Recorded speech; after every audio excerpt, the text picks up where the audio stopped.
ॐ विश्वानि देव सवितरदुरितानि परासुव यद्भद्रं तन्न आसुव। ॐ शांति शांति शांति। नमस्ते बंधुओं, आइए एक छोटा सा सिंहावलोकन करते हैं। हमने जब पहला लेवल किया था तो उस पहले लेवल की जो अंतिम कक्षा थी, उस अंतिम कक्षा में हमने राष्ट्र की परिस्थितियों के बारे में परस्पर बैठकर विश्लेषण किया था और ये देखा था कि जो वर्तमान में देश की परिस्थितियां हैं वो कैसी।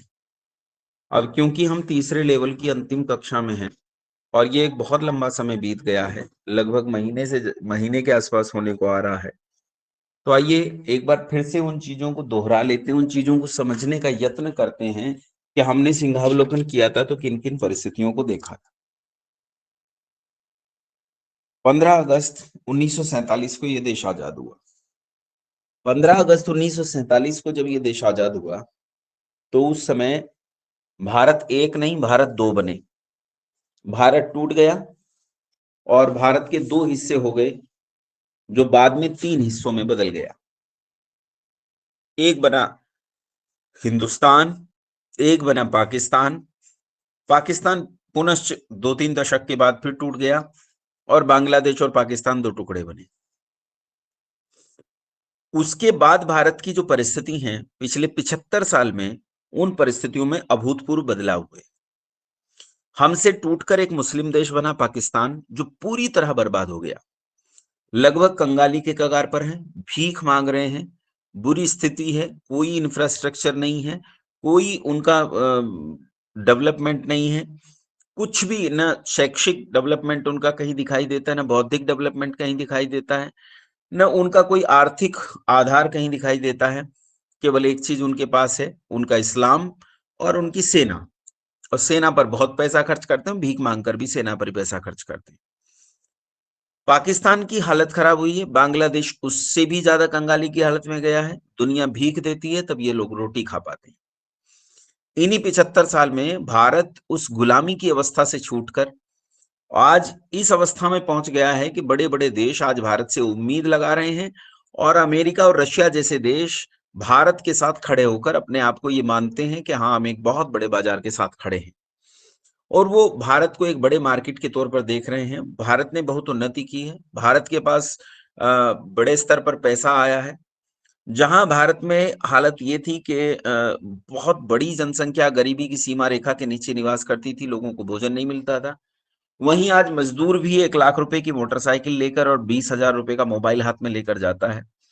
देश में इंफ्रास्ट्रक्चर ने बहुत तेजी से उन्नति की है, एक्सप्रेसवेज, हाईवेज बहुत बड़े स्तर पर खड़े हुए हैं, इंडस्ट्रीज बहुत बड़े स्तर पर आई हैं, रोजगार बहुत बड़े स्तर पर जनरेट हुआ है।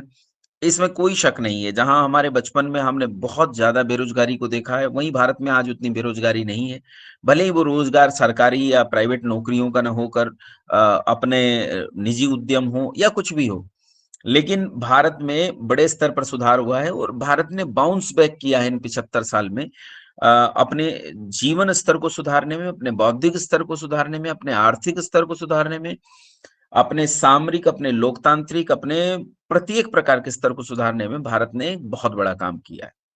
जब से देश आजाद हुआ है तब से लेकर आज तक जिन लोगों ने इसमें काम किया है, उन सब लोगों का पुरुषार्थ इसमें शामिल है। इसमें शामिल है किसानों का पुरुषार्थ, इसमें शामिल है उद्योगपतियों का पुरुषार्थ, इसमें शामिल है मजदूरों का, इसमें शामिल है बहुत इंटेलेक्चुअल लोगों का, राजनीतिकों का, राजनयिकों का, उन सब का पुरुषार्थ जो पिछले इन 75 सालों में जिए। ये एक पक्ष है भारत का और ये वो पक्ष है जिसे देखकर हमें गौरव होता है कि पाकिस्तान जैसे पिछड़े हुए देशों से टूटने के बाद हम कितने बड़े स्तर पर हमने उन्नति की है। लेकिन जिस दीवार पर हम खड़े हैं, ये दीवार के एक ओर का दृश्य है। दीवार के दूसरी ओर का दृश्य अब हम देखते हैं, जो हमने पहले लेवल के आखिरी दिन देखा था। दीवार के दूसरी ओर की स्थिति यह है कि आज भारत में डेमोग्राफिक पोजीशन में जो तेजी से बदलाव देखा जा रहा है, उसके कुछ मायने हैं। जनसांख्यिकीय परिवर्तन ने पूरे देश की रीढ़ पर प्रहार किया है। 1947 में देश आजाद हुआ तो पाकिस्तान में 17% हिंदू रहते थे। वो 17% हिंदू घटकर केवल 1% रह गए। भारत में उस समय केवल 3 करोड़ मुसलमान रह गए थे, 4 करोड़ पाकिस्तान चले गए थे, टोटल 7 करोड़ में से। बांग्लादेश वाले अलग कर दीजिए, 1 करोड़ 80 लाख के आसपास, 1 करोड़ 20 लाख वहां थे, वो बांग्लादेश की तरफ वाले अलग हो गए। और ये 7 करोड़ में से 4 करोड़ बांग्लादेश पाकिस्तान में मिलाकर चले गए, बचे भारत के अंदर 3 करोड़। पिछले 75 साल में ये 3 करोड़ बढ़कर 30 करोड़ हो गए, सरकारी आंकड़ा है, मेरा नहीं, मैं तो इससे बहुत ज्यादा मानता हूं। लेकिन 30 करोड़ तो सरकारी आंकड़ों के आधार पर इस देश में वर्तमान में मुसलमान है, यानी 10 गुनी वृद्धि की हिंदुस्तान में मुसलमानों ने। पाकिस्तान में हिंदू खत्म हो गया, 17% से घटकर 0 हो गया। हिंदुस्तान में मुसलमान 3 करोड़ से बढ़कर 30 करोड़ हो गया। अगर ये जो आंकड़ा है, इस आंकड़े को हम ध्यानपूर्वक नहीं देखेंगे तो ये समझो कि जैसे कबूतर आंख बंद करके बिल्ली से समझता है कि मैं छूट जाऊंगा, ये ऐसा ही प्रयास होगा। यह आंकड़ा कोई सामान्य आंकड़ा नहीं, यह आंकड़ा एक निश्चित कार्य योजना का हिस्सा है। मुसलमान एक सपना लेकर जीते हैं। मुसलमानों का सपना है दारुल हरब को, प्रत्येक दारुल हरब को दारुल इस्लाम में तब्दील करना। दारुल हरब वो जगह है जहां इस्लाम का शासन नहीं, दारुल इस्लाम वो जगह है जहां इस्लाम का शासन है। मुसलमानों का मकसद है दारुल हरब को दारुल इस्लाम में तब्दील करना, जहां मुसलमानों का शासन नहीं है, वहां से जहां मुसलमानों का शासन है वैसी स्थितियां पैदा करना।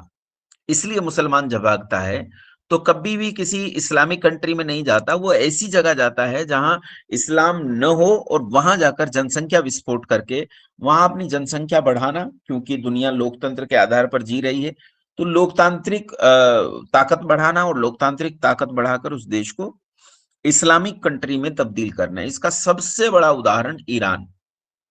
ईरान का नाम पहले पर्शिया था, पारसी लोग वहां रहते थे। 20 साल के भीतर भीतर मुसलमानों ने जनसंख्या विस्फोट करके पूरे ईरान को तब्दील करके रख दिया, और ईरान आज एक इस्लामिक कंट्री है। ऐसा ही उन्होंने भारत में भी किया। भारत से 2 इस्लामिक कंट्री उन्होंने काट कर अलग कर दिए, एक पाकिस्तान और एक बांग्लादेश। ये हमारी आंखों के सामने का नजारा है। इससे पीछे जो हुआ है उसकी बात अभी नहीं कर रहा हूं। पीछे और भी लगभग 11 टुकड़े हुए हैं भारत के, उनकी बात अभी नहीं कर रहा हूं, अभी केवल 2 टुकड़ों की बात कर रहा हूं। मित्रों, आज मुसलमान 30 करोड़ इस देश में जितनी तेजी से बढ़ रहा है, वो गांव शहर बस्तियों में अपनी आबादी को जिस तरह से बसा रहा है, वो आश्चर्यजनक तरीका है देखने का।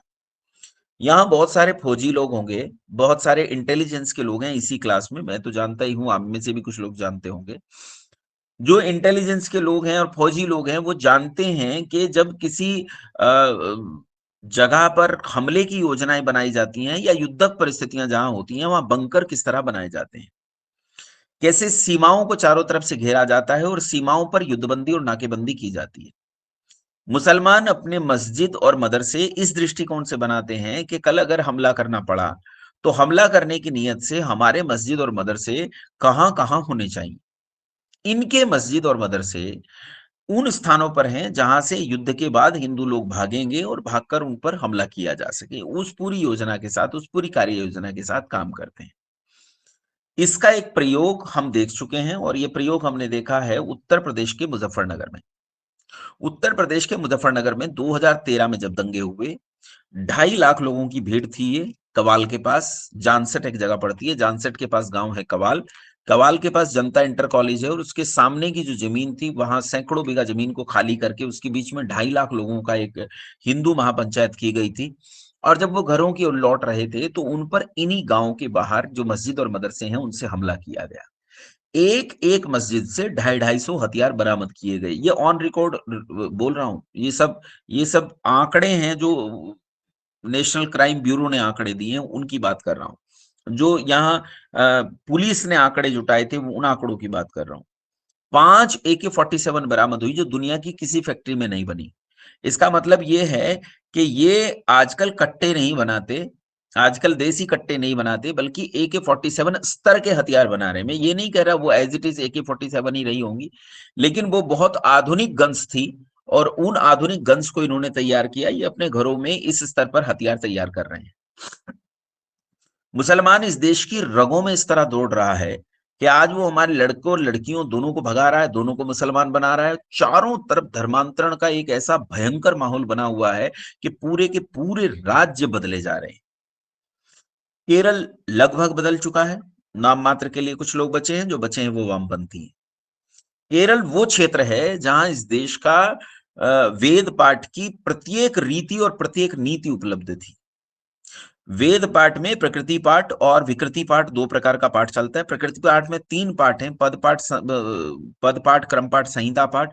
और इसके अलावा जो विकृति पाठ है उसमें 8 प्रकार का पाठ है, जो प्रकारांतर से 18 प्रकार का हो जाता है। ये सारे प्रकार के पाठ जिस एक ही राज्य में मौजूद थे, उस एक ही राज्य का नाम केरल था। आज केरल पूरी तरह बर्बाद हो चुका है, या तो ईसाई रहते हैं या तो मुसलमान रहते हैं। केरल में ऐसा गांव है जहां बोर्ड लगा दिया गया कि इस गांव में गैर मुस्लिमों का प्रवेश वर्जित है। इतने बड़े मूर्ख हैं कि रेत ढोकर अंदर डाल लिया है, पूरे गांव में रेत ही रेत भर दिया है। ऊंटों पर बैठकर चलते हैं, लंबा चोंगा पहनते हैं, सिर पर वो बांधते हैं जैसा कफन सा वो बांधते हैं सऊदी अरेबिया वाले, और उस तरह से जीवन जीते हैं। ये दशा है इनकी यहाँ की, केरल की। बांग्लादेश, बंगाल की क्या हालत है? दो प्रकार, ईस्ट बंगाल बांग्लादेश बन चुका है, वेस्ट बंगाल जो हमारे पास बचा हुआ है। इस पश्चिमी बंगाल में जहां ममता की सरकार है, इस पश्चिमी बंगाल में क्या हालत है, ये किसी से छिपा नहीं है, मुझे बताने की जरूरत नहीं है कि रामनवमी की यात्रा निकालने वाले लोगों को कैसे धारदार हथियारों से काट दिया जाता है। नवरात्र की पूजा करने वाले लोगों को उनके नवरात्र पंडाल के भीतर घुसकर उनकी गर्दनें काटकर वहीं देवी के सामने डाल दी जाती है। इसकी कैसी दशा है ये मुझे बताने की जरूरत नहीं है। जब पॉलिटिकल हिंसक आंदोलन होते हैं, उनकी तो कल्पना करके भी सिहर जाते हैं, कैसे लोगों को काट दिया जाता है। केवल यही नहीं है, बिहार में बड़े स्तर पर डेमोग्राफिक पोजीशन चेंज हुआ है, मुसलमान बहुत तेजी से बढ़े। बंगाल के कई इलाके तो ऐसे हैं, 24 परगना जिला है, 90% से ज्यादा मुसलमान हो चुके हैं। ऐसे 8 से 9 जिले बंगाल के हैं जहां 90% से ज्यादा मुसलमान हो चुके हैं। बिहार में ऐसे कई जिले हैं जहां यही स्थिति है। बिहार से लगता हुआ उत्तर प्रदेश, उत्तर प्रदेश का पश्चिमांचल अगर हम ले लें, जो दिल्ली से लगा हुआ, हरियाणा से और उत्तराखंड से लगा हुआ इलाका है, ये 25 जिले हैं, अलीगढ़ से लेकर और आखिरी जिला शामली मुजफ्फरनगर तक आ जाइए। ये पूरा का पूरा इलाका देश के भीतर एक दूसरा पाकिस्तान है। मुरादाबाद में रस्तोगियों की एक बिरादरी रहती है, हिंदू हैं, रस्तोगी हैं, और ये ज्वेलरी का काम करते थे। बहुत बड़े बड़े ज्वेलरी शॉप और इनके बहुत बड़े बड़े शोरूम्स वहां थे। इनके बाहर बैठकर चप्पल उठाने का काम इनसे पूछकर ले लिया, 2-4-10 रुपए लेकर चप्पल उठाते थे। उसके बाद धीरे धीरे झाड़ू लगाने लगे, भीतर कारीगर के पास बैठने लगे, कारीगर का बस्ता उठाने लगे, कारीगर से काम सीखना शुरू किया, कारीगर की चेलागिरी की, फिर कारीगरी सीख गए, फिर दुकान की मेज तक आ गए। और आज पूरे, चुनौती देके कहता हूं, मुरादाबाद में जाकर देखो, पहले तो ये आबादी 50% से ज्यादा हो गई है, सड़कों पर गुजरेंगे आप, आपको ईरान और इराक दिखाई देगा। और वहां उस मुरादाबाद के भीतर आप जाएंगे तो आपको दुकानों के नाम दिखाई देंगे, अल मक्का ज्वेलर्स, अल मदीना ज्वेलर्स। ये कोई नाम नहीं है भारत में, भारत में किसी स्थान का नाम मक्का और मदीना नहीं है, आपको पूरा मुरादाबाद छपा हुआ मिलेगा। अब विचार करके देखो, रस्तोगी बैठे हुए पान बेच रहे हैं। ये पूरे पश्चिमी उत्तर प्रदेश की हालत है। मुजफ्फरनगर, बिजनौर, सहारनपुर और मेरठ, ये तो लगभग आप मान के चलिए पूरा पाकिस्तान है। पाकिस्तान, मेरा गुरुकुल जहां चलता है, 2 गुरुकुल हैं। एक गुरुकुल जो चरथावल में है, जिसमें अभी हम गौशाला चलाते हैं विशेष रूप से, उस गुरुकुल में आज चारों तरफ 85% से ज्यादा मुसलमान रहते हैं। उस गुरुकुल के आसपास का इलाका पूरा का पूरा इस्लामिक हो चुका है और 85% से ज्यादा मुसलमान वहां रहते हैं। अब विचार करके देखिए हम किन परिस्थितियों के बीच में रह रहे हैं, ये आप सब कल्पना करके देखिए। और ये देश के भीतर केवल मुसलमानों की दशा है, ईसाइयों की दशा इससे भी ज्यादा खतरनाक है।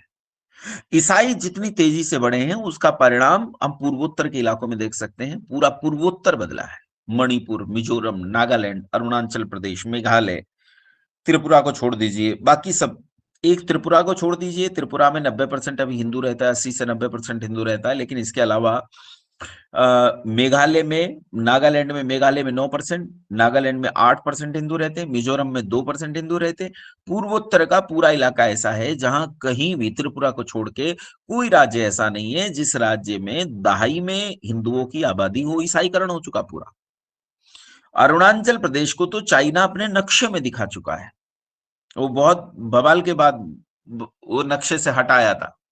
ये ऐसी स्थिति पूरे इलाके की हो गई है। और आप ये मत मानिए कि वहां चीजें बदल नहीं रही हैं। अरुणाचल प्रदेश के 6 गांव के नाम तो अभी अभी बदले, चीनी भाषा में रख दिए। वो अभी भी लगातार काम कर रहे हैं। डोकलाम का जो क्षेत्र जहां झगड़े होते हैं, या जिसे चिकन नेक कहा जाता है, वो पूरा इलाका, यहाँ जो फौजी हैं वो जानते हैं किस तरह वो वहां सरवाइव करते हैं, किस तरह लड़ रहे हैं, किस तरह अपनी जान दे रहे हैं, और किस तरह इस देश की सुरक्षा के लिए अपने आप को कुर्बान करके काम कर रहे हैं। नेता और 2 कौड़ी के लोग मुंह उठा के कह देते हैं कि सैलरी के लिए लोग काम कर रहे हैं, तू भी कर ले सैलरी के लिए काम, तू चला जा वहां। तब जाएंगे तो नहीं। लेकिन जबान बहुत चलती है कि जानते हैं कि कैसे युवक वहां रहकर अपना काम कर रहे हैं। इंटेलिजेंस के कितने लोग पूरे देश में मर जाते हैं साल भर में। सेना के लोग जो होते हैं उन्हें तो बलिदान होने का तमगा भी मिलता है कि बलिदान हुए हैं लोग, उनकी उनकी प्रशस्ति पढ़ते हैं, लोग उन्हें प्रणाम करते हैं, उन्हें मोटा पैसा दिया जाता है। इंटेलिजेंस जिस तरह से लड़ता है, उनका तो बलिदान ही अप्रतिम है, अद्वितीय है। सरकारें ये तक स्वीकार नहीं करती कि आदमी हमारा था। पाकिस्तान में जो आदमी जासूसी कर रहा है, अगर पकड़ लिया जाए, मार दिया जाए, तो ये भी नहीं कहते कि वो हमारा है। कुछ लोग लड़ रहे हैं, लेकिन देश की दशा कैसी है उसे देखने का प्रयास कीजिए। क्योंकि ये लड़के जो लड़ रहे हैं, जो सीमा पर खड़े हैं, जो आपके रॉ में हैं, इंटेलिजेंस सर्विसेज में हैं, ये कैसे अपने जीवन को बलिदान करके किस आग के साथ खेल रहे हैं, इसे समझिए। दिल्ली देश की राजधानी है। पुरानी दिल्ली का इलाका इतनी भयानक परिस्थितियों में है। सीलमपुर एक जगह है, आप जाएंगे तो आपको पाकिस्तान नजर आएगा। पश्चिमी उत्तर प्रदेश से लगा हुआ दिल्ली का पूरा इलाका, ये जो गाजियाबाद और इसके आसपास का इलाका है, ये पूरा का पूरा तब्दील हो चुका है, पूरा मुसलमानत और ईसाइयत की चपेट में जा चुका है। झारखंड, छत्तीसगढ़, उड़ीसा और बिहार का पूरा इलाका ईसाइयत की चपेट में है।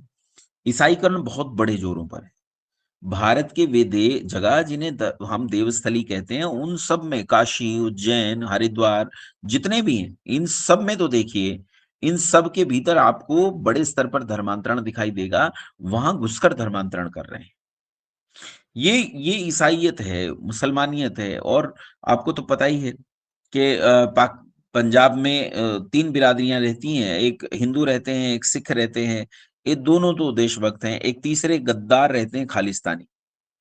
वो खालिस्तानी उस पूरे पंजाब को काट कर अलग कर देना चाहते हैं। कनाडा आदि से आपने खूब सुना होगा, जो नौटंकियां आजकल चल रही हैं, उन्हें आप अच्छी तरह जानते हैं।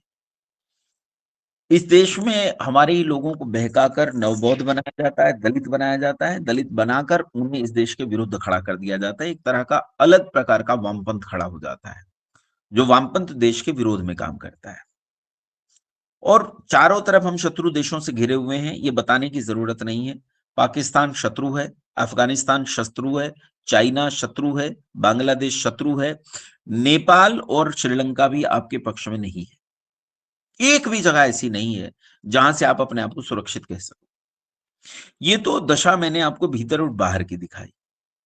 अगर आप इन लोगों के भीतर ये देखें कि इनके साथ लड़ कौन रहा है, तो ये 100 करोड़ हिंदू, 100 करोड़ हिंदू का परसेंटेज देख लीजिए कि लड़ाई में बहुसंख्यक कौन है, हम कि वे।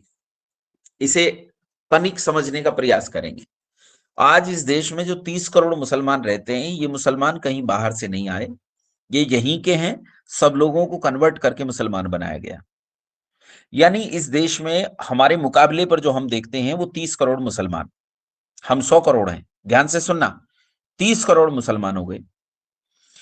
लेकिन 30 करोड़ मुसलमान केवल इस पाकिस्तान के ही थोड़े, इस भारत के ही थोड़े हमारे लोग थे जो कन्वर्ट हुए हैं। पाकिस्तान वाले भी तो हमारे ही थे, वो भी तो कन्वर्ट हुए हैं।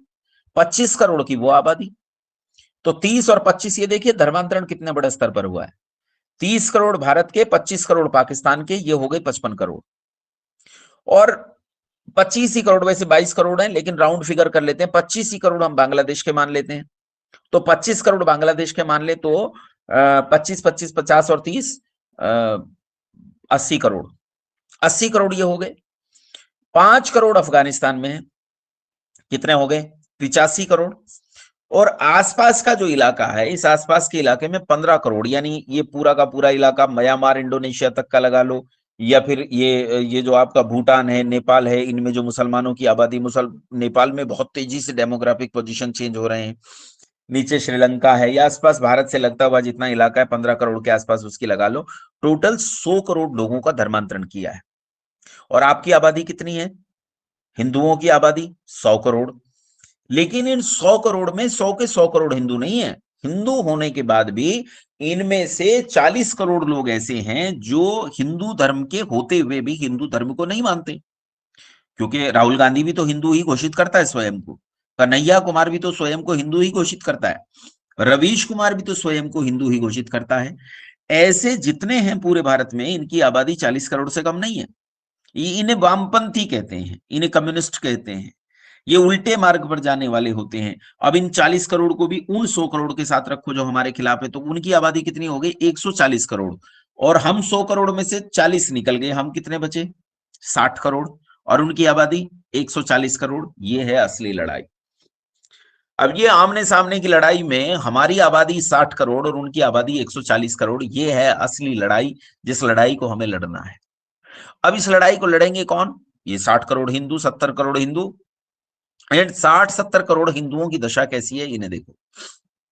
ये 60-70 करोड़ हिंदू जातियों में बटे हुए हैं, और इस कदर जातियों में बटे हुए हैं कि इन्होंने आपस में रोटी बेटी के संबंध तक खत्म कर दिए हैं। क्षत्रिय बिरादरियों की बात करूं, राजपूत, यादव, जाट, गुजर, मराठे और भी होंगे, ये क्षत्रिय बिरादरियों की बात कर रहा हूं। क्षत्रिय बिरादरियों में आपस में रोटी बेटी के संबंध नहीं है। चमार भी इनमें ही आते हैं। राजपूत हो गए, यादव हो गए, जाट हो गए, गुजर हो गए, मराठे हो गए, चमार हो गए, और ऐसे ही, और लोहार भी शायद इनमें से ही आते हैं। ये क्षत्रिय बिरादरियां हैं। इन क्षत्रिय बिरादरियों में आपस में रोटी बेटी के संबंध नहीं है। ये एक दूसरे को रोटी बेटी के साथ जोड़ने के लिए तैयार नहीं है।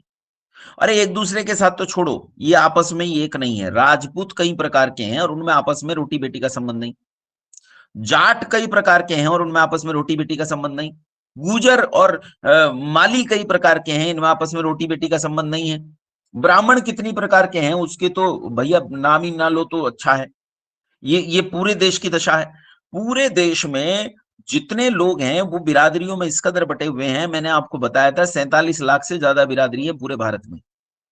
अब सोचो किस कदर हम बटे हुए हैं, और जो इस कदर बटा हुआ हिंदू है वो कैसे इस राष्ट्र की रक्षा करेगा, कैसे इन 140 करोड़ दुश्मनों का मुकाबला कर पाएगा। ये अपने भाई को दलित कहकर पुकारता है, धक्का दे देता है अपने ही मंदिर में से, अपनी रसोई में घुसने नहीं देता, अपनी थाली अपने बर्तन में खाने नहीं देता। वही मुसलमान बनकर बैठ जाता है तब वो इसका वोट बैंक बन जाता है और उसके हाथ पांव जोड़ता है, पैर पकड़ता है, हाथ जोड़ता है। जिसे ब्रदर कहने को तैयार नहीं था उसे फादर कहकर नमस्ते करता है। ये 60 करोड़ बटे हुए लोग, ये 60 करोड़ जो भिन्न भिन्न पूजा पद्धतियों में बटे हुए हैं, भिन्न भिन्न भगवानों में बटे हुए हैं, भिन्न भिन्न आस्था विश्वासों में बटे हुए हैं, भिन्न भिन्न गुरुओं में बटे हुए हैं, भिन्न भिन्न मूर्तियों में बटे हुए हैं, भिन्न भिन्न मंदिरों में बटे हुए हैं। ये इस कदर बटे हुए हैं कि बंटवारा इन्हें देखकर चक्कर खाकर गिर पड़ता है। हिंदू को प्रणाम करता है, भैया तुझे प्रणाम है, तेरे जैसा बंटवारा तो दुनिया में हमने आज तक किसी का देखा नहीं। अब ये 60 करोड़ लोग जो धड़े धड़े बटे हुए हैं, ये इन 140 करोड़ का मुकाबला कैसे कर पाएंगे? एक बहुत बड़ी समस्या है। क्या ये गुरु रक्षा करेंगे या फिर ये हिंदू संगठन रक्षा करेंगे जो आपस में ही लड़ते हैं? कौन करेगा? या ये 60 करोड़ विभाजित हिंदू रक्षा करेंगे? कैसे रक्षा होगी इस देश की? और थोड़ी सी देर के लिए छोटा सा सुझाव आप लोग का शामिल करता हूं और फिर आगे बढ़ते हैं। एक बार हाथ खड़ा करेंगे कुछ लोगों से मैं ये बस 5 मिनट का एक सेशन में बीच में लूंगा ताकि चीजें समझ में आ रही हैं कि नहीं ये मैं जान सकूं। प्रभाष ठाकुर जी, क्या लगता है कैसे करेंगे रक्षा? चलिए प्रभाष जी। जी नमस्कार आचार्य जी। रक्षा एक ही स्थिति में संभव होगा जब हम सभी लोग जातीयता छोड़ करके एकजुट होंगे, जब हम लोग संगठित होंगे। कैसे छोड़ेंगे जाति? उपाय बताओ। देखो एक चीज मैं आपसे कह रहा हूं, खोखली सलाह से कुछ नहीं होगा। हम कहते रहे जातियां खत्म कर देंगे तब बहुत कल्याण हो जाएगा, हम एकजुट हो जाएंगे तब, ये एकजुट होंगे कैसे, प्रोसेस क्या है? और सुनो, ये प्रोसेस मुझे बहुत लंबा नहीं बताना। 30 साल है तुम्हारे पास, 30 साल, 30 साल में आमने सामने युद्ध होगा, आमने सामने। ऐसा भयंकर गृह युद्ध जो इस दुनिया ने पहले नहीं देखा, ऐसा भारत के बीच में होगा। और ये 30 साल में खींच कर बता रहा हूं, उससे पहले हो जाए तो वो कोई बहुत बड़ी बात नहीं है। 30 साल के भीतर भीतर सब कुछ होना है। तो आपको उपाय ऐसा सोचना होगा जो 30 साल के भीतर परिणाम देना शुरू कर दे। उपाय सोचना है, सलाह नहीं, सलाह से कुछ नहीं होगा। श्री रुद्रा आचार्य जी, जी। आचार्य जी, पिछले हम 2.5 सालों से हिंदू को संगठित करने का प्रयास कर रहे हैं, सभी लोगों को बतला रहे हैं, और इसी को शिक्षा लेने के लिए हम आप इस गुरुकुल में हम जुड़े हैं, ताकि और हमारा शार्प हो सके, स्किल्स शार्प हो सके।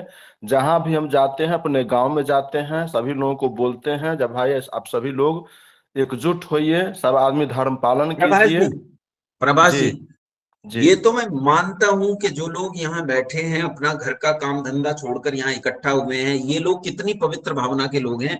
आपके मन की पवित्रता, उन भावनाओं की पवित्रता को तो मैं हृदय से प्रणाम करता हूं और स्वीकार भी करता हूं। लेकिन केवल पवित्रता से या जगाने से जाग जाएंगे, इससे कुछ होने वाला नहीं है। आपको कोई कूटनीतिक प्रयोग तो ऐसा करना पड़ेगा, कोई तो योजना, कोई तो नीति लागू करनी पड़ेगी जिससे देश में परिवर्तन आए, जिससे रक्षा की परिस्थितियां बने। मैं रुद्रा हाँ। जी को ले लेता हूं आगे। एक श्री रुद्रा हेल्थ केयर के नाम से, पतंजलि आरोग्य केंद्र के नाम से आईडी है। ओम ओम प्रणाम जी। जी, जैसे बस 30 शिक्षा सेकंड में के जवाब दे दिएगा। हाँ, शिक्षा के क्षेत्र के में हो सकता है एकजुटता, या समान, अगर सभी को समान शिक्षा हो या गुरुकुल खोले जाएं, जितने हमारे गवर्नमेंट स्कूल है उनको कन्वर्ट करके गुरुकुल में बनाया जाए। गुरुकुल में कौन बच्चे भेजता है? कौन बच्चे भेजता है? ये कहने की बात है, कोई अपने बच्चे को गुरुकुल में भेजने के लिए तैयार नहीं है, एक भी व्यक्ति नहीं है। जो गुरुकुल चलाते हैं उन्हीं के बच्चे स्कूल में पढ़ रहे हैं। सरकार की तरफ से guideline mandatory compulsory sir, Gurukul सरकार में ही क्यों, मान्य होगी फिर पढ़ाई। वही, और सरकार सीबीएस क्यों करेगी? सरकार कैसे करेगी? मुझे वही तो प्रोसेस जानना है। वो प्रोसेस भारतीय बताइए कि सरकार कैसे करेगी। भारतीय शिक्षा बोर्ड गुरुकुल में होगा। और सरकार क्यों गुरुकुलों को मैंडेटरी करेगी? किस लिए सरकार गुरुकुलों को मैंडेटरी करेगी? क्या जरूरत है सरकार को करने की? और वो प्रोसेस क्या होगा जिससे हम सरकार को बाध्य करें? और गुरुकुलों में कौन अपने बच्चों को भेज रहा है? कोई नहीं भेजता। एक कहने की बात है, झूठी बातें हैं। जो लोग गुरुकुलों का प्रचार करते हैं उन्हीं के बच्चे स्कूलों में पढ़ते हैं, जो लोग गुरुकुल चलाते हैं उन्हीं के बच्चे स्कूलों में पढ़ते हैं। तब कैसे गुरुकुल को हम ये मान लें कि गुरुकुलों को सरकार कह देगी? सब चाहते हैं मेरा बच्चा अंग्रेजी पढ़े, सब चाहते हैं मेरा बच्चा इंजीनियर बने, डॉक्टर बने, तो कोई गुरुकुल में क्यों भेजे अपने बच्चे को? और अगर आप ये कहते हैं कि नहीं जी गुरुकुल ही इंजीनियर डॉक्टर पैदा करेगा, तो फिर वो गुरुकुल नहीं रहेगा, फिर वो स्कूल बन जाएगा। तो क्या तरीका क्या है, प्रोसेस क्या है, उस पर विचार करेंगे। धर्मेंद्र शर्मा जी, क्या लगता है?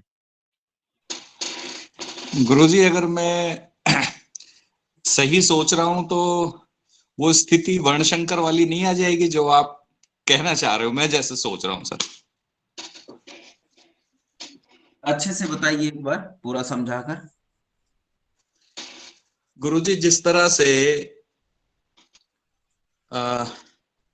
रेणुका और उनकी जो माता थी, उनका जो हमारे ऋषि जमग्नि जो ऋषि थे, उन्होंने एक ब्रह्म भाव और एक क्षत्रिय भाव से उनको जो पुत्र का वो जो आशीर्वाद दिया, उससे वर्णशंकर की स्थिति उत्पन्न हुई, जिसमें हमारे विश्वामित्र और परशुराम जी का जन्म हुआ। कहने वाली बात तो नहीं है, बट फिर भी स्थितियां विकट ही रहेंगी ना। नहीं, मुझे अभी आपकी बात समझ में नहीं आई। हम तो इस बात पर विचार कर रहे हैं कि देश बचे कैसे। ये ना सर कि रोटी बेटी का रिश्ता आगे बढ़ाया जाए सभी हिंदुओं में आपस में। अरे नहीं, वो तो भूल ही जाइए। वो तो परिस्थिति नहीं है। परिस्थिति इसलिए नहीं है, ना आप क्षत्रिय हैं, ना वैश्य हैं, ना ब्राह्मण है, ना शूद्र हैं। ये वर्ण तो बचे ही नहीं है। वर्ण कहाँ बचे हैं? वर्ण तो वेद के आधार पर होता है। वेद है ये नहीं तो वर्ण संकरता का प्रश्न ही खड़ा नहीं होता है। जाति संकर आप कहेंगे, जाति संकर से क्या फर्क पड़ता है? ये सब मनुष्य हैं, सब एक स्तर के, सब शूद्र हैं, पूरा समाज शूद्रों का है, कोई वर्ण संकरता नहीं। चलिए, मैं फिर समझ नहीं पाया गुरुजी, मैं इस बारे में नहीं दे केशव पाऊंगा गुप्ता आंसर। जी, केशव गुप्ता जी। आचार्य जी, मेरा मानना है कि किसी भी तंत्र को खड़ा करने के लिए उसके पास धन बल और जनबल होना बहुत जरूरी होता है, और इस्लाम ने वही किया है। मस्जिदों के जरिए धन बल भी और जनबल भी दोनों भी प्राप्त किया है, और इसके वजह से ही दुनिया के एक एक देश को इस्लाम में कन्वर्ट करने में वो लोग कामयाब हुए भी हैं। अपना ऐसा मानना है। वैसा ही तंत्र अपने पास भी खड़ा करना जरूरी है। कैसे, प्रोसेस बताओ ना, प्रोसेस। ये तो सबको समझ में आता है, प्रोसेस बताओ। जैसे उन्होंने मस्जिद से जैसे आस्था के पूरे पैसे को खत्म कर दिया, आस्था पे होने वाला खर्चा वो कैसे उसको पूरा। वो कैसे करेंगे गुप्ता जी? एक मिनट समझिए, चीजों को समझ के बोलिए। वो कैसे हाँ, करेंगे? उनका एक धर्म ग्रंथ है, एक ईश्वर है, एक बराबर पूजा पद्धति है। बराबर। हमारा एक ईश्वर नहीं है, हमारा एक धर्म ग्रंथ नहीं है, हमारी एक पूजा पद्धति नहीं है। कैसे करेंगे ये बताओ? उनका प्रोसेस तो आप फॉलो नहीं कर सकते, क्योंकि आपकी परिस्थिति अलग, उनकी अलग। कैसे करें?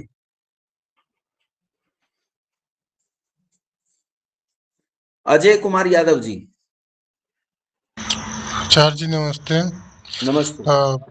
हमें तो असंभव दिख रहा है, क्योंकि हम तो देखते हैं ऐसे अगल बगल गांव में ऐसे मुसलमान उनको ऐसे मतलब जिहाद दिल में डालते हैं कि गाय का बलात्कार हो रहा है और तमाम ऐसे रामलीला का चंदा उंदा मांगते हैं ना। तो ऐसे सब भाषा हिंदू ना ऐसे सुनते रहते हैं जैसे उनके अंदर चेतना ही मर गई है। तो स्वामी दयानंद के रास्ते अगर चलेंगे तो बच सकता है, नहीं तो राष्ट्र की बहुत बुरी दशा होगी। विशेष जी, संक्षेप में उत्तर दीजिएगा। विशेष जी। प्रणाम गुरु जी, मुझे सिर्फ 30 जी सेकंड प्रणाम। चाहिए। ठीक है, मेरा मानना है आप कुछ खुद कर नहीं सकते तो कॉपी कीजिए, बहुत सिंपल है। इसका सिंपल सा सॉल्यूशन है चाइना। अभी कम शब्दों में GDSS, ज्ञान दान शस्त्र और शास्त्र, इसकी बहुत सख्त आवश्यकता है। किसी तरफ कोई देखने की जरूरत नहीं है, इन चीजों पर फॉलो कीजिए, अपने आप आपसी संगठन बनाए रखिए। देश में बदलाव लाने के लिए क्रांतिकारी बनने की आवश्यकता नहीं है। आप अपने पहले अंदर से मजबूत बनिए, फिर शिक्षण व्यवस्था में अंदर जाइए, ऊंचे पदों पे जाइए। अपनी ही मेहनत से इतना ऊंचा और इतना अपने जितने बच्चों को इन्फ्लुएंस है, जितने बच्चों को समझा सकते हैं वो 100 समझाइए। करोड़ लोगों बीच पर ये चीज कैसे लागू करेंगे, मुझे वो प्रोसेस बताइए। ये तो समझ में गुरु जी आता है 100 कि ये करोड़ करना चाहिए, देखिए कैसे गुरु जी, करेंगे वो? उसका तरीका क्या है? तकनीक क्या है? कर्म गुरु जी आज ही से शुरू कीजिए। एक इंसान अपने जीवन का एक, मैं अपनी बताता हूँ, मैं महीने भर में कम से कम 100 नए लोगों से मिलता हूँ। अगर मेरे विचार से, मेरे व्यवहार से अगर कोई बच्चा या किसी बच्चे बंदे को सही महसूस होता है, तो वो कहीं ना एक दिन जरूर देखेगा कि मेरी विचार पद्धति किस तरफ जाती है। और देखिए, जो नहीं देख पा रहे हैं ना, उनका हमारे को टारगेट करना भी नहीं है। आज वो वक्त आ गया है। देखिए, मानिए ना मानिए आपका, तभी हम लोग पूरा 100 करोड़ को नहीं बचा सकते, और हमारा टारगेट 100 करोड़ होना भी नहीं चाहिए।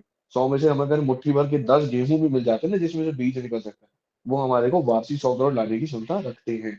आज चलिए ये ठीक देश है, जी ठीक है, ठीक है। निर्मला सिंह जी।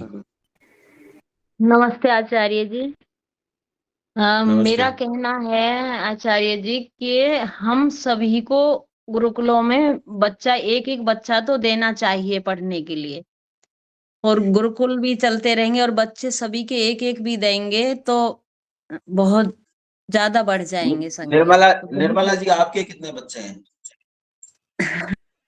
ये तो 4 हैं, लेकिन अभी बच्चे नहीं हुए उन पे, तो मैं कोशिश करूंगी कि एक बच्चा मेरा गुरुकुल में जाए उनका। अदिति बंसल जी। बस आचार्य जी जैसे मुस्लिमों में होता है कि ये हर फ्राइडे को नमाज के लिए एकत्रित होते हैं और इनका टाइम होता है कि हमें इसी टाइम जाना है। या जैसे कि ईसाइयों में भी होता है, पादरी लोग जो होता है ये संडे में आत्मीय सभा के नाम से एक सभा करते हैं। जहाँ पे मैं रहती हूँ वहां पे ये लोग करते हैं, जो मतलब दलित लोग हैं। दलित से मतलब यहाँ मेरा SC या किसी उससे कास्ट से नहीं है, दलित से मतलब जो गरीब लोग हैं, वाकई में ही गरीब हैं, उन्हें ये लोग चर्च में बुलाते हैं, उन्हें अपनी बातों में बरगलाते हैं। ऐसा मैंने देखा है। तो ये सब ये लोग करते हैं। तो हमारे हिंदुओं में भी ऐसा होना चाहिए कि कोई ऐसी व्यवस्था हो कि हम एकत्रित हो सके। हम क्या करते हैं, ट्यूसडे या कोई एकत्रित तो हो जाएंगे, लेकिन इधर उधर की बातें करेंगे। इस बारे में कोई बात नहीं होगी, क्योंकि कोई ऑर्गेनाइजेशन नहीं है। कोई अगर पंडित है तो उन्हें खुद भी नहीं पता, कोई जानकारी नहीं है। दूसरी चीज है ये, जैसे ये हमारी मातृशक्ति है, तो मातृशक्ति को थोड़ा सा शिक्षित किया जा सकता है, इस बारे में उन्हें जानकारी दी जा सकती है, क्योंकि मातृशक्ति ही आगे आने वाले भविष्य का निर्माण करती है। ठीक है, एक आखिरी प्रश्न लेके फिर मैं आगे बढ़ूंगा। अंकज कुमार जी। नमस्कार आचार्य जी। आचार्य जी, नमस्ते। सबसे वेद को सबसे आगे लाना पड़ेगा और वेद को ही सबको मान करके उसी के नीति के अनुसार सब चले। वो कैसे करेंगे, वही तो बताओ, वो कैसे करेंगे, क्या तरीका है, वही तो मैं जानना चाहता हूँ कि वो क्या तरीका है जिससे ये चीजें बदल सकती हैं और इन चीजों में हम परिवर्तन ला सकते हैं। तो वो तो आप जैसे गुरुजन ही आगे आकर के लोगों को संगठित करेंगे ना। अच्छा ठीक है, आइए समझने का प्रयास करें। जी बता दीजिए, म्यूट हो गई आप तो। अच्छा, विशेष जी ने भी बताया, मेरा भी यही है आंसर कि इतिहास को बदलें। जो मतलब स्कूल में जो गलत पढ़ाया गया अभी तक 70 सालों में, जो हमने भी पढ़ा था, उसको सभी भाषाओं में प्राथमिकता दे। और वो कैसे आप मेरी बात ही नहीं समझ रहे हैं। ये तो सबको समझ में आ रहा है कि ये चीजें होनी चाहिए, लेकिन कैसे? अभी शिक्षा बोर्ड मैंने सुना है चेंज हो रहा है, मैंने सुना है चेंज हो रहा है शिक्षा बोर्ड में, और शास्त्र और शस्त्र की दोनों में, जैसे शिव जी के हाथ में त्रिशूल है, राम जी के हाथ में धनुष है, तो दोनों की, शस्त्र और शास्त्र दोनों की शिक्षा बच्चों को। इनमें जितने लोग मौजूद हैं 350 लोगों में, एक भी आदमी ऐसा नहीं है जो इस बात को न मानता, लेकिन एक भी ऐसा नहीं जिसके पास प्रोसेस हो, जिसके पास ये तकनीक हो कि इस तकनीक से हम बदल सकते हैं। वो तकनीक तो बताओ। मुझे एक लाइन। जी बोलिए। कुमुद जी शायद बोल रहे, नहीं ये कौन बोल रहे थे? कुंदन जी शायद बोल रहे थे। अनम्यूट कर दीजिए, कुंदन जी बोलिए।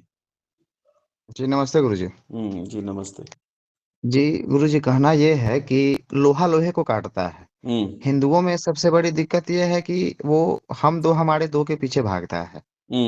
एक बच्चे को चाचा कभी नहीं मिलता, कभी फुआ नहीं मिलता, मामा कहीं कहीं मिल जाता है उसको। तो कहने का मतलब है कि हिंदुओं को जनसंख्या बढ़ाने पे जोर देना होगा। और दूसरी चीज कि उसको अच्छा एक बात बताओ मुझे, जनसंख्या बढ़ाई आपने, मान लिया आप ही की बात मान लेता हूँ कि आपने जनसंख्या बढ़ाई, आप जहां 2 बच्चे पैदा करते थे वहां आपने 6 बच्चे पैदा करने शुरू करे। उन 6 बच्चों में से एक तो पैदा हुआ कन्हैया कुमार, एक रवीश कुमार, एक राहुल गांधी पैदा हुआ, एक कोई ऐसा ही पैदा हो गया। और ये सारे पैदा करने का लाभ क्या हुआ? वो तो मुसलमान और ईसाई की गोद में बैठ गया जाकर। नहीं, उसको ना वैसा संस्कार दिया जाएगा, ना उसको संस्कृति दिया जाएगा। उसको वैसा बनने ही नहीं दिया जाएगा, क्योंकि बच्चा तो कोरा कागज है। उसको जैसा बनाएंगे वैसा वो बनेगा। कुछ कहना चाहती हूँ इस बारे में। अच्छा, जिनके नाम मैंने लिए हैं ना, ये सारे ब्राह्मण परिवारों से हैं। खैर आगे चलते हैं। जी कुछ कह रही थी, क्या कह रही थी आप? जी मैं ये कि हम जो इतने लोग यहाँ जुड़े हुए हैं, क्या हम सब एक ही पूजा पद्धति को अपनाते हैं? पहले तो हम लोगों को एक होना पड़ेगा। नहीं अपनाते। यही है, यही है आपके विचार सुन के भी अगर हम एक नहीं हो पा रहे हैं तो हम बाकियों को कहाँ से करेंगे? पहले तो हम यहीं से अपने आप से वो परिवर्तन। अच्छा सुनिए, सावधानी से मेरी बात सुनने का प्रयत्न कीजिए कि कैसे इस राष्ट्र की रक्षा हो, इसका उपाय क्या है, इसे कैसे बचाया जाएगा। तो इसे बचाने के क्रम को ध्यान से सुनिए कि बचाया कैसे जा सकता है, उसका उपाय क्या है। यदि आप इस राष्ट्र को बचाना चाहते हैं तो आपको उन परिस्थितियों को उलटना होगा जिन्होंने राष्ट्र की ये दशा की है। राष्ट्र जिन कारणों से ऐसा बना है, आपको उसी मूल केंद्र पर पहुंचना होगा, आपको उस मूल परिवर्तन तक पहुंचना होगा जिस मूल परिवर्तन ने ये सारी परिस्थितियां पैदा की हैं। और वो मूल परिवर्तन क्या है, इसे समझने का प्रयास कीजिए। जब मुसलमान और ईसाई इस देश में आए तो मुसलमान और ईसाइयों ने सबसे पहले इस देश पर जो काम किए थे उन कामों को समझने का प्रयास करेंगे। पहला हमला मुसलमानों का और दूसरा हमला ईसाइयों का। हमले के कारण ध्यान से सुनिएगा, कॉपी पेन तो लिखिएगा ताकि आप ना भूलें। हमले के कारण, मुसलमानों के हमले का पहला कारण लूट, दूसरा कारण देश का इस्लामीकरण, तीसरा कारण मतलब देश का इस्लामीकरण का मतलब है उन लोगों को मुसलमान बनाना, डेमोग्राफिक पोजीशन बदलना, और तीसरा उनका कारण था दारुल हरब को दारुल इस्लाम में तब्दील करना, यानी सत्ता इस्लाम की स्थापित करना। 3 मकसद। पहला मकसद लूट, दूसरा मकसद था लोगों को इस्लाम में कन्वर्ट करना, तीसरा मकसद था देश की सत्ता इस्लाम की पैदा करना। ये 3 मकसद थे मुसलमानों के, ईसाइयों के 3 मकसद। पहला मकसद लूट, दूसरा मकसद था देश के लोगों का पाश्चात्यकरण करना, और तीसरा मकसद था इस देश में ईसाइयत की स्थापना करना या उसकी सत्ता की स्थापना करना। ये तीनों काम थे उनके। अब इसे ईसाईकरण कह लीजिए, कुछ भी कह लीजिए। मुसलमान एक बहुत बड़े स्तर पर, मैंने 100 करोड़ का धर्मांतरण आपको दिखाया है, मुसलमान एक बहुत बड़े स्तर पर इस देश के लोगों को इस्लाम में कन्वर्ट करने में कामयाब हुए। ईसाई इससे भी ज्यादा कामयाब हुए। ईसाइयों ने हिंदू को हिंदू रहते हिंदू नहीं छोड़ा। वो हिंदू है लेकिन वो हिंदू मान्यताओं को नहीं मानता। वो रास्ते पर जाएगा, उसे शिव जी दिखाई देंगे रास्ते पर एक मंदिर में बैठे हुए, तो अपने माथे से लेकर छाती तक क्रॉस बनाता है लड़का और लड़की। आप देखना कभी प्रणाम करते हुए उन्हें, जब वो प्रणाम करते हैं तो अपने छाती पर क्रॉस बनाते हैं। हिंदू रहते हुए हिंदू नहीं रहे। उन्हें अपने वेश से घृणा है, उन्हें अपनी भाषा से घृणा है, उन्हें अपने रहन सहन, अपनी संस्कृति से घृणा है, उन्हें अपने देश की प्राचीनता से घृणा है। वो आज पूरी तरह तब्दील नजर आते हैं। उन्हें अंग्रेजी बोलने में बहुत गौरव महसूस होता है, चाहे उसका ग्रामर बिल्कुल एकदम खत्म हो, उससे कोई मतलब नहीं है, लेकिन उन्हें हिंदी बोलने में लज्जा महसूस होती है। पूरे देश में जहां लोग अपने आप को इंटेलेक्चुअल कहते हैं, वो इंटेलेक्चुअल लोग अंग्रेजी में बोलने में अपने आप को महान मानते हैं। हिंदी में बोलना, संस्कृत तो ऐसा हो गया जैसे जंगल से पकड़ के लाया गया हो अगर कोई संस्कृत बोल रहा है। तो इन दोनों ही धड़ों में कामयाबी दोनों ने पाई है। पहला लोगों को इस्लामिक बनाने में, दूसरा लोगों को ईसाई बनाने में कामयाबी उन्होंने पाई। कामयाबी का तरीका, उन्होंने प्रोसेस क्या अपनाया, उस प्रोसेस को देखना होगा और फिर उस प्रोसेस को पलटना होगा। मैंने पिछली 1 महीने की कक्षा में बहुत अच्छे से आपके हृदय में रख दिया है और आपको बहुत अच्छे से समझ में आ गया होगा। मित्रों, आपको अच्छे से पता है कि इस्लाम जब आया तो उन्होंने 53 यूनिवर्सिटीज को बर्बाद किया। 53 यूनिवर्सिटीज बर्बाद की, और 53 यूनिवर्सिटीज बर्बाद करके उन्होंने इस देश में, इस देश के चलने वाली सांस्कृतिक शिक्षा, इस देश की धरोहर, वो शिक्षा जो पूरी दुनिया के लिए सुख पैदा करती थी, उस पूरी शिक्षण प्रबंधन को नष्ट कर दिया हमला करके। उन्होंने 53 विश्वविद्यालय, उनके अंतर्गत चलने वाले कई लाख गुरुकुल, हर 400 बालकों की संख्या पर जेम्स मिल्स लिखता है कि 400 बच्चों की संख्या पर एक गुरुकुल मौजूद था। 1822 की बात है ये। 1822 में एडम विलियम्स लिखता है कि 5 लाख गुरुकुल मौजूद थे। इन सबको, इससे पहले इस्लाम के लोगों ने उन यूनिवर्सिटीज को बर्बाद किया, उनके अंतर्गत चलने वाले कितने गुरुकुलों को बर्बाद किया होगा, इसकी कल्पना करके देखो। हाँ, मुसलमान एक चीज में कामयाब नहीं हुआ, वो इस्लाम के जो मदरसे उसने स्थापित किए, उन मदरसों को ऑर्गेनाइज करने में उतना सफल नहीं हो पाया। अब हो रहा है, लेकिन उस समय नहीं हो पाया, जिसका परिणाम ये निकला कि ईसाइयों की सत्ता इस देश में आई। मुसलमानों ने इस देश में हमारे शिक्षण संस्थानों को नष्ट करके उनके स्थान पर अपने शिक्षण संस्थान स्थापित किए। आज पूरे भारत में आपको कहीं गुरुकुल दिखाई नहीं देते, और मदरसों की दशा यह है, चप्पे चप्पे, सड़क सड़क, हाईवे हाईवे, गांव गांव, कॉलोनी कॉलोनी, मोहल्ला मोहल्ला, गली गली मदरसों की बाढ़ आई हुई है। चारों ओर मदरसे ही मदरसे हैं, चारों ओर इज्तमे ही इज्तमे हैं, चारों ओर ऊंचा पाजामा लंबा कुर्ता पहने हुए मूर्ख जाहिल घूमते हैं, चारों ओर 10 साल की बच्चियां हाथों में काले दस्ताने, पांव में काले मोजे, सर से लेकर पांव तक काले कपड़ों में लदी हुई घूमती हैं। पूरे देश की स्थिति उन्होंने ये पैदा की है, और इसके पीछे जो उन्होंने किया वो गुरुकुलों को नष्ट करना, इस देश की शिक्षा को नष्ट करना और इसके स्थान पर अपनी शिक्षा को स्थापित करना। यानी उन्होंने इस देश में 100 करोड़ लोगों का धर्मांतरण करने के लिए हथियार बनाया शिक्षा को। दूसरों की शिक्षा नष्ट करना, अपनी शिक्षा स्थापित करना। उसके बाद आए अंग्रेज। अंग्रेजों ने इस देश में ईसाईयत को स्थापित करने के लिए हमारी शिक्षा को नष्ट किया।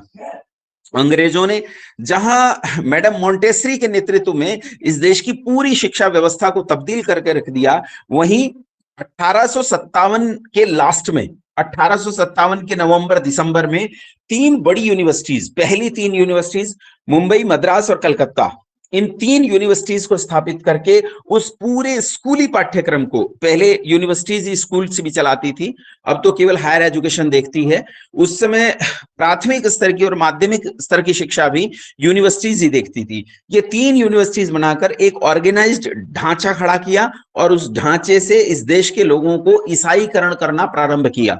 हमारी शिक्षा को उन्होंने बर्बाद किया। इंग्लिश एजुकेशन पॉलिसी लाकर पूरे संस्कृत और वेद विद्यालयों को अवैध घोषित कर दिया गया। इस तरह शिक्षा को पूरी तरह तबाह कर दिया गया, बर्बाद कर दिया गया और अपनी शिक्षा की स्थापना की। ईसाइयों ने इस देश में ईसाईकरण के लिए, पाश्चात्यकरण के लिए, लूट के लिए जिस चीज को हथियार बनाया वो थी शिक्षा। मुसलमानों ने इस देश को लूट के लिए, इस्लामीकरण के लिए जिस चीज को हथियार बनाया वो थी शिक्षा। यानी उन्होंने जहां तब्दीली की, उन्होंने जहां से बदलना शुरू किया, वो बदलने का स्थान है शिक्षा, शिक्षा, शिक्षा, इसके अलावा कुछ नहीं।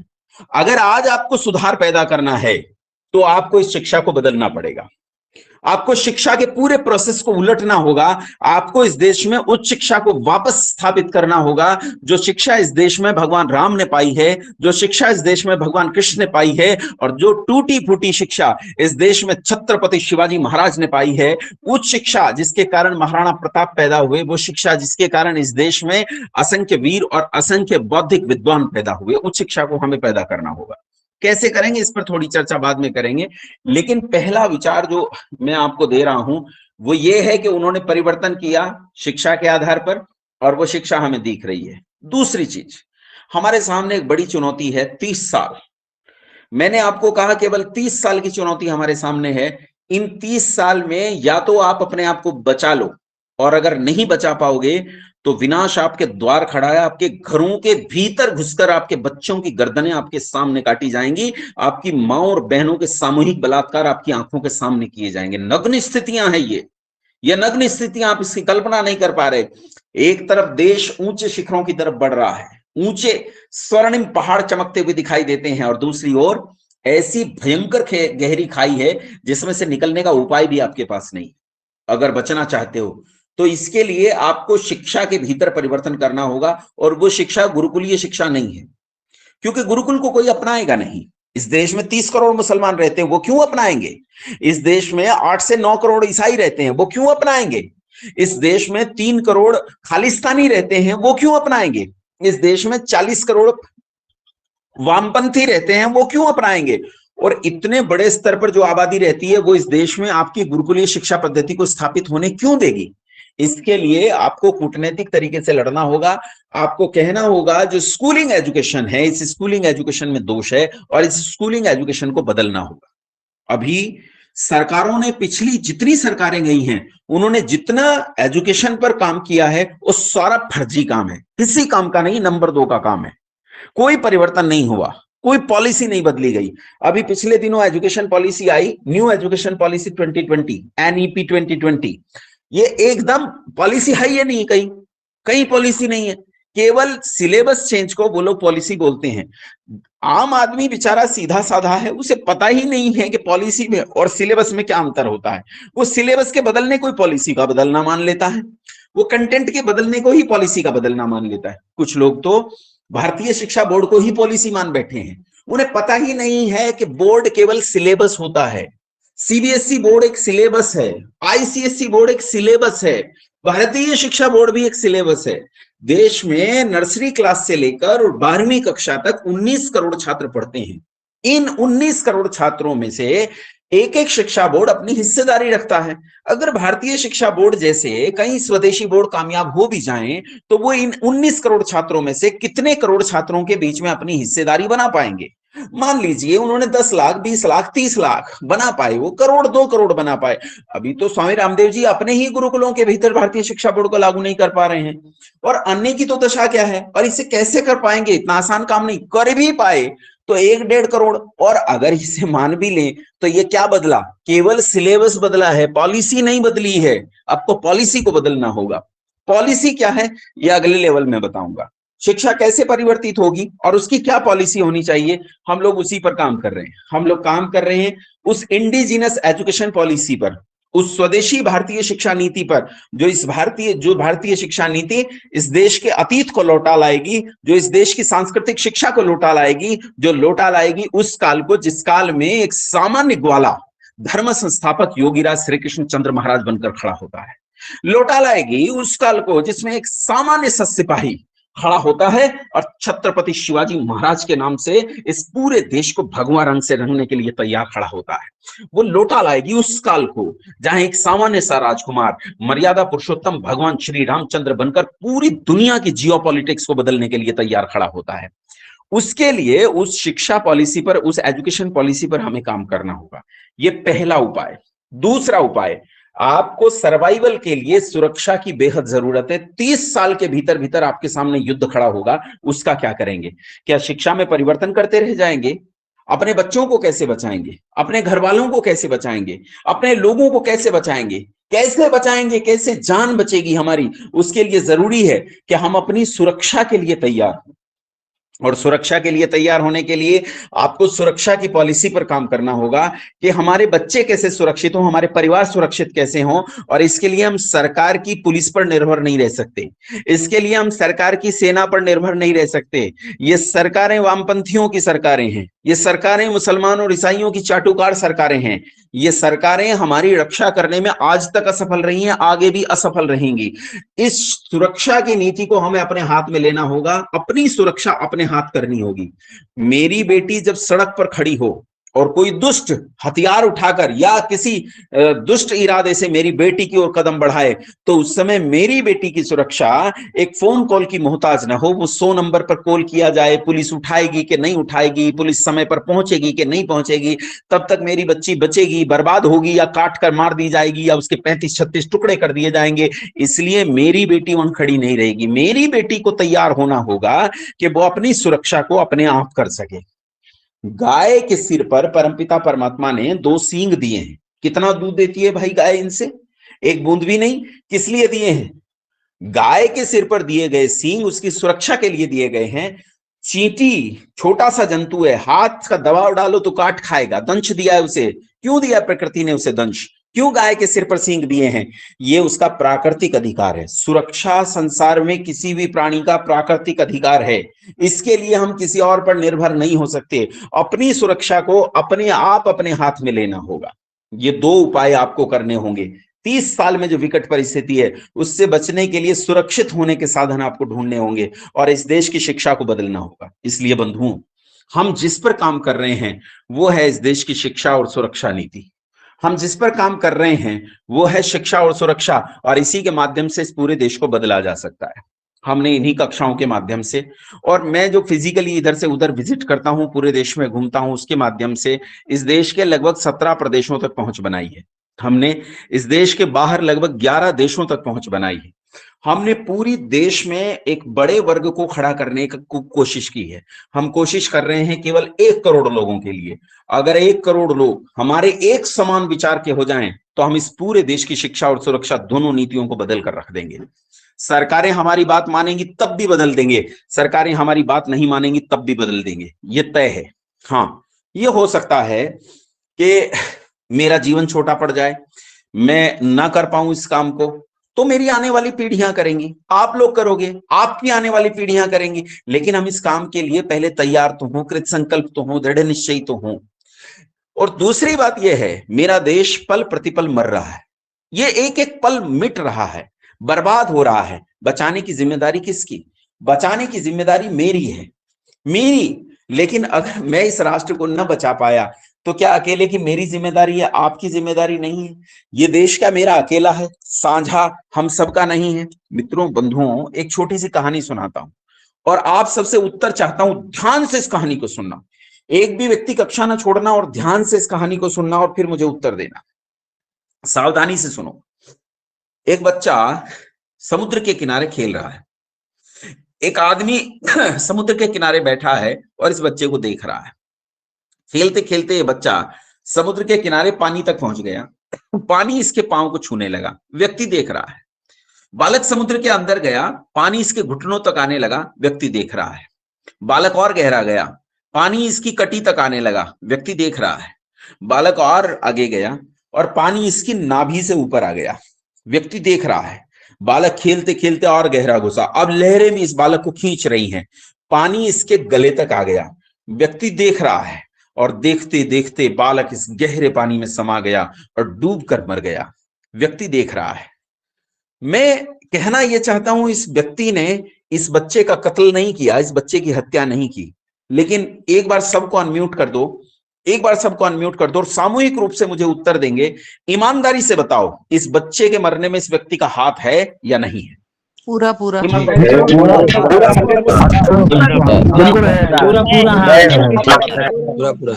म्यूट करो एक बार सबको। मित्रों, मैंने आपको इस राष्ट्र की परिस्थितियां बता दी, मैंने आपको बता दिया कि देश किन परिस्थितियों के बीच में से गुजर रहा है। अगर अब भी हम केवल देखते रहे और हमने इस बालक को बचाने के लिए, इस अबोध राष्ट्र को बचाने के लिए प्रयास नहीं किया, तो इस अविद्या के समुद्र में डूबकर मर जाएगा, इस इस्लामियत के समुद्र में डूबकर मर जाएगा, इस ईसाइयत के समुद्र में डूबकर मर जाएगा, इस अज्ञान, अंधकार और देशद्रोह के समुद्र में डूबकर मर जाएगा। इसलिए इस देश को बचाने के लिए कृत संकल्प होना होगा, दृढ़ निश्चय होना होगा। ये दो नीतियां जो मैंने आपके बीच में रखी हैं, ये नीतियां हमारी क्या हैं, ये अगले लेवल में आपको बताएंगे। आज तो केवल इतना ही था कि मैं समाधान तक आपको लेकर आ सकता, समाधान तक मैं आपको लेकर आया। इसमें कोई प्रश्नकाल नहीं बचता है, क्योंकि प्रश्नकाल करेंगे तो इसमें बहुत सारा समय चला जाता है। लेकिन हम इस पर चर्चा करेंगे। अब हम चर्चा करेंगे इस पर कि इसकी शिक्षा नीति और सुरक्षा नीति क्या होगी। आज ये तीसरा लेवल यहां समाप्त होता है। चौथे लेवल में हम बताएंगे कि हमारी शिक्षा नीति क्या हो सकती है और सुरक्षा नीति क्या हो सकती है। इंडिजिनस एजुकेशन पॉलिसी का हम एक छोटा सा ड्राफ्ट तैयार कर चुके हैं। लगभग 30-35 के आसपास professors, assistant professors, PhD scholars इस काम में लगे हुए हैं। हम लोग मिलकर कोशिश कर रहे हैं कि इस इंडिजिनस एजुकेशन पॉलिसी को बना सकें। आप लोगों से सहयोग की उम्मीद करते हैं। देश पल पल मर रहा है, प्रतिक्षण मर रहा है, लेकिन मेरा अकेले का नहीं, आपका भी मर रहा है।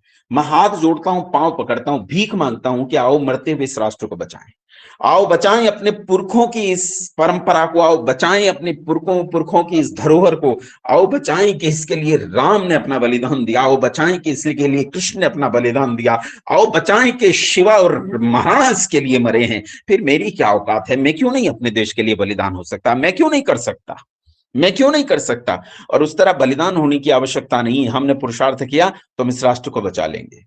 उम्मीद करता हूं बात आपको समझ में आई होगी। चौथे लेवल में हम सब लोग उपस्थित होंगे 25 तारीख में। 25 तारीख शाम को 7:50 पे, 7:35 पे ये लिंक ओपन हो जाता है। तो सब लोग जुड़ेंगे और हम चौथे लेवल की ओर बढ़ेंगे कुछ नए विषयों के साथ और शिक्षा और सुरक्षा नीति को समझने के लिए। ओम विश्वानि देव सवितर दुरितानि परासुव यद्भद्रं तन्न आसुव। ओम शांति शांति शांति। नमस्ते आप सभी को, प्रणाम।